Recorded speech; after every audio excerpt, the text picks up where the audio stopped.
Bonjour et bienvenue dans un nouvel épisode de Comics Code, un épisode consacré à Fantastic Four Full Circle, l'hommage d'Alex Ross à l'œuvre de Stan Lee et Jack Kirby. Fantastic Four Full Circle est un graphic novel de 64 pages, paru début septembre 2022 aux États-Unis chez Abrams Comic Arts, en partenariat avec Marvel Comics évidemment, et qui paraît en France chez Panini Comics seulement une semaine après sa sortie américaine, ce qui en soi est une très bonne surprise. L'album a été entièrement réalisé par Alex Ross, scénario, dessin, mais aussi, et c'est plus inhabituel, ancrage, lui qui d'habitude met directement en peinture ses crayonnés. A noter enfin pour être complet que Ross est assisté aux couleurs par Josh Johnson. Fantastic Four Full Circle est donc l'hommage que rend Alex Ross aux grandes heures de la série signée Stan Lee et Jack Kirby, avec aussi de gros bouts de John Buscema dedans, Buscema qui avait pris la suite de Kirby sur le titre après un bref intérim de John Romita, et dont le style réaliste se rapproche plus naturellement de celui de Ross. Une première chose intéressante à noter, c'est qu'Alex Ross n'est pas allé piocher dans la galerie des principaux adversaires des Fantastic Four pour son histoire. On l'aurait très bien imaginé mettre en scène Doctor Doom, Galactus ou Submariner, mais il a préféré s'intéresser à deux des créations les moins connues de Lee et Kirby, l'une de ces créations n'ayant d'ailleurs même pas eu de nom pendant très longtemps. La première partie du récit trouve son origine dans Fantastic Four numéro 51 et l'épisode This Man, This Monster, daté de juin 1966. Dans cet épisode, un scientifique parvenait à prendre l'apparence de la chose et à s'introduire dans le Baxter Building afin de se venger de Reed Richards, dont il jalousait le succès. Sauf qu'en le côtoyant, l'homme va vite se rendre compte que l'image qu'il s'était faite de Richards était totalement fausse, et il va d'ailleurs finir par se sacrifier afin de lui sauver la vie. Petit aparté, dans cet épisode, le scientifique en question n'était jamais nommé. Bizarrement, c'est dans les pages de Web of Spider-Man numéro 69, presque 25 ans plus tard, qu'on apprendra son nom.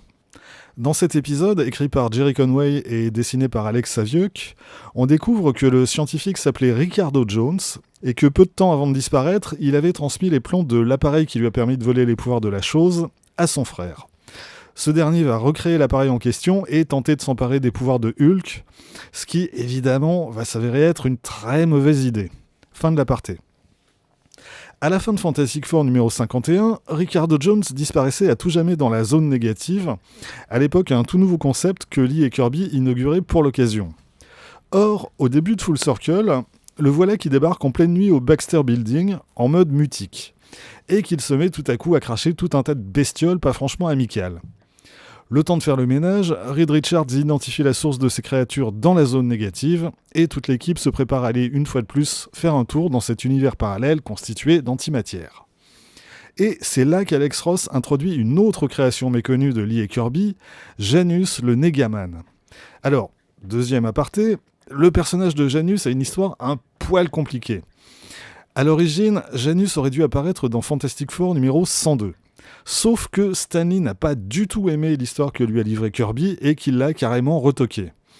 L'histoire qui paraîtra à la place dans Fantastic Four numéro 102 et qui met en scène Submariner et Magneto sera d'ailleurs la toute dernière dessinée par Kirby qui va claquer la porte de chez Marvel pour rejoindre DC Comics. Quelques mois plus tard, dans Fantastic Four numéro 108, à partir des planches de Kirby découpées et remontées, Stan Lee va écrire une histoire complètement différente et c'est cette version du personnage qu'on retrouve dans Full Circle. Quant à l'histoire telle qu'initialement conçue par Kirby, elle paraîtra finalement en 2008 dans un one-shot intitulé Fantastic Four The Lost Adventure. Fin de l'aparté, promis, c'était le dernier. Voilà donc les deux principaux protagonistes de Fantastic Four Full Circle, Ricardo Jones et Janus. Bon, il y a aussi Annihilus qui traîne dans les parages, mais il est plutôt cantonné aux marges du récit principal. Le choix est intéressant de la part d'Alex Ross. Plutôt que de tenter de faire revivre les grandes heures de la série, il a plutôt choisi d'en prolonger quelques éléments tout à fait secondaires et de rajouter quelques notes dans les marges de la grande histoire de Stan Lee et de Jack Kirby. Il y a une certaine humilité de la part de l'artiste à aborder les choses dans cette perspective. Et surtout, ça n'empêche en rien de signer des planches spectaculaires à tout point de vue. Parce que bon, ça fait 5 minutes qu'on discute du scénario et des protagonistes de Full Circle, mais la raison première pour laquelle on s'intéresse à Alex Ross, c'est évidemment ses dessins. Et là, effectivement, on en prend plein la vue. Comme je le disais au début de cette vidéo, Alex Ross a adopté ici une technique inhabituelle pour lui, c'est-à-dire qu'il encre ses crayonnés avant de les mettre en couleur. Je vous invite d'ailleurs à aller jeter un œil sur sa chaîne YouTube où vous pourrez le voir à l'œuvre. Le fait d'ancrer ses dessins donne un rendu assez différent de ses travaux habituels, un côté plus percutant, plus dynamique. Et puis, à partir du moment où les Fantastic Four pénètrent dans la zone négative, là on a des planches carrément hallucinantes, où Ross s'inspire notamment des fameux collages que réalisait Kirby à l'époque. À tout cela, il faut également ajouter un travail très particulier sur les couleurs, très éloigné du réalisme que recherche Ross habituellement, qui vise ici davantage à créer une atmosphère, une tonalité propre à chaque séquence. Au début, ça surprend, mais on s'y fait très vite et ça fonctionne vraiment bien. Au final, Fantastic Four Full Circle m'apparaît comme un hommage à la fois humble et sincère de la part d'Alex Ross à l'œuvre de Stan Lee et de Jack Kirby, qui n'essaie pas de se mesurer à elle, mais qui vient nous rappeler à chaque page que sans tout ce qu'ils ont créé dans les années 60, une œuvre telle que Full Circle ne pourrait tout simplement pas exister aujourd'hui. Fantastic Four Full Circle est paru aux États-Unis chez Abrams Comic Arts en septembre 2022 et en France chez Panini Comics, dans une traduction malheureusement toujours aussi médiocre de Laurence Bellingar.